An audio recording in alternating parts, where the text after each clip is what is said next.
और यीशु ने उससे कहा, तुम्हारे अविश्वास के कारण, क्योंकि मैं तुमसे सच कहता हूँ, यदि तुम्हारा विश्वास राई के दाने के बराबर भी हो, तो तुम इस पहाड़ से कहोगे यहाँ से वहाँ हट जा, तो वो हट जाएगा, और तुम्हारे लिए कुछ भी असंभव ना होगा। Praise the Lord.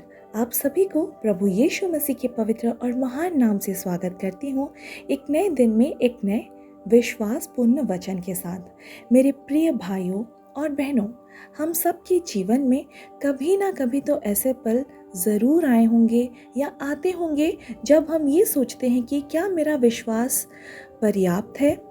क्या मैं इस समस्या का सामना कर पाऊंगा? क्या परमेश्वर मेरी प्रार्थना सुनेंगे? यही सवाल चेलों ने भी पूछा था।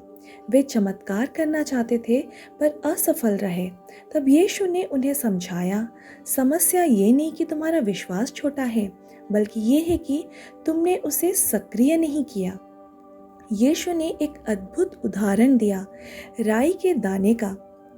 राई का दाना बहुत ही छोटा होता है, लेकिन जब उसे मिट्टी में बोया जाता है तो वो बड़ा पेड़ बन जाता है। उसी तरह विश्वास का एक बीज छोटा ही हो सकता है, पर जब वो जीवित और कार्यशील हो तो वो असंभव को संभव कर सकता है। Praise the Lord. छोटा विश्वास भी सामर्थ्य है। यीशु ने कहा, राई के दाने के बराबर विश्वास। इसका मतलब है कि प्रभु विश्वास की मात्रा नहीं देखते, बल्कि उसकी गुणवत्ता और वास्तविकता देखते हैं। अंधेरी रात में एक छोटी सी मोमबत्ती भी कमरे का अंधेरा मिटा देती है। मोबाइल का छोटा सा नेटवर्क सिग्नल भी हमें दूर बैठे व्यक्ति से जोड़ लेता है। इसी तरह छोटा विश्वास भी परमेश्वर के साथ हमें जोड़ सकता है और हमारी जिंदगी में रोशनी ला सकता है। विश्वास का स्रोत कहाँ से? रोमियो 10:17 कहता है, तो विश्वास सुनने से और सुनना मसीह के वचन से होता है। इसका मतलब यह है कि विश्वास पैदा करने का असली स्रोत है परमेश्वर का वचन, प्रार्थना, आत्मिक संगति। जब हम बाइबल पढ़ते हैं, गवाही सुनते हैं और परमेश्वर की उपस्थिति में समय बिताते हैं, तो विश्वास धीरे धीरे मजबूत होता है। जैसे कोई बच्चा अपने माँ की आवाज़ पर भरोसा करता है, वैसे ही हम भी परमेश्वर की आवाज़ यानी वचन पर भरोसा करना सीखना चाहिए। विश्वास बढ़ने का कदम। विश्वास अपने आप नहीं बढ़ता, इसके लिए हमें प्रतिदिन छोटे छोटे कदम उठाने पड़ते हैं। धन्यवाद देना सीखें। हर छोटी आशीष के लिए छोटे कार्यों में भरोसा जताएं, जैसे परिवार की ज़रूरतें, नौकरी में निर्णय, स्वास्थ्य की प्रार्थना। धैर्य रखना सीखें। परमेश्वर समय पर उत्तर देते हैं। जैसे बीज को हर दिन पानी और धूप चाहिए, वैसे ही विश्वास को हर दिन वचन और प्रार्थना चाहिए। विश्वास का परीक्षण। कभी कभी हम सोच सकते हैं कि अगर हम विश्वास में चल रहे हैं तो हमें कठिनाइयाँ नहीं आएंगी, पर सच्चाई ये है कि कठिनाई ही विश्वास को मजबूत बनाती है।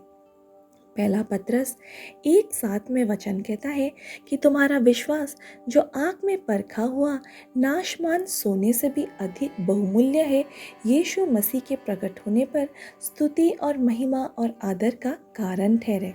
उदाहरण, जैसे सोना आग में तप कर शुद्ध होता है, जैसे लोहे को हथौड़े से पीटकर मजबूत बनाया जाता है, वैसे ही परमेश्वर कठिनाइयों से हमें गुजारते हैं ताकि हमारा विश्वास स्थिर और गहरा बने।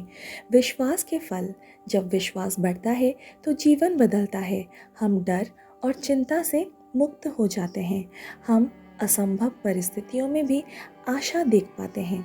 हमारे परिवार, समाज और चर्च पर भी सकारात्मक असर होता है। इब्रानियों की पुस्तक 11:1 में वचन कहता है, अब विश्वास आशा की हुई वस्तुओं का निश्चय और अनदेखी वस्तुओं का प्रमाण है। वास्तविक जीवन से उदाहरण। मान लीजिए आप किसी समस्या में हैं, बीमारी, आर्थिक संकट या पारिवारिक कलह। अगर आप सिर्फ अपनी ताकत से लड़ेंगे तो जल्दी थक जाएंगे, लेकिन अगर आप छोटा सा विश्वास लेकर कहे, प्रभु मैं ये समस्या आपके हाथों में सौंपता हूँ, तो वही छोटा विश्वास भी आपको आगे बढ़ाएगा। याद रखिए, दाऊद ने गोलियात को हराने के लिए बड़ी तलवार नहीं, बल्कि छोटे से गोफन और विश्वास का इस्तेमाल किया। उस स्त्री ने यीशु के वस्त्र का किनारा छूकर कहा, यदि मैं छू लूँ तो चंगी हो जाऊंगी। नूह ने बरसों तक जहाज बनाया क्योंकि उसने परमेश्वर पर भरोसा किया। आज अपने जीवन पर नज़र डालिए। कहाँ आपको लगता है कि कोई पहाड़ रास्ते में खड़ा है? क्या वो समस्या परिवार से जुड़ी है? क्या ये वित्तीय है या आत्मिक कमजोरी है? आज उस पहाड़ से विश्वास में कहें, यहाँ से वहाँ हट जा। भले ही तुरंत ना हटे, लेकिन विश्वास का बीज बो दिया तो एक दिन वो फल अवश्य देगा। Praise the Lord. अगर इस वचन से आप कुछ सीखने को पाए हैं तो आइए हम मिलकर प्रार्थना करते हैं। हे प्रभु यीशु, मैं स्वीकार करता हूँ कि मेरा विश्वास कभी कभी छोटा और डगमगाने वाला होता है, लेकिन आज मैं उसे आपके हाथों में सौंपता हूँ। मेरे छोटे विश्वास को मजबूत कीजिए ताकि मैं हर परिस्थिति में आप पर भरोसा रख सकूँ। मेरे जीवन के हर एक पहाड़ को हटाइए और मुझे साहस दीजिए कि मैं हर दिन आपके वचन पर खड़ा रहूँ। याद रखिए, विश्वास छोटा हो सकता है, पर अगर जीवित हो तो सामर्थ्य है। Praise the Lord. आज एक छोटा कदम उठाइए, धन्यवाद की प्रार्थना कीजिए, किसी एक समस्या को यीशु को सौंपिए और देखिए कैसे आपका छोटा विश्वास बड़े विश्वास की यात्रा में बदलता है। Praise the Lord. अगर आज का वचन आपका विश्वास बढ़ाने में मदद की है तो निश्चित रूप में कमेंट में आमीन लिखें, और अगर चैनल को सब्सक्राइब नहीं किया तो ज़रूर करें। दूसरों के साथ वचन को शेयर करें ताकि वो भी उत्साहित हो। Praise the Lord. हालेलुया। आमेन। प्रभु आपको बहुत आशीष दे और आपके जीवन को बरकतों से भर दे। हालेलुया।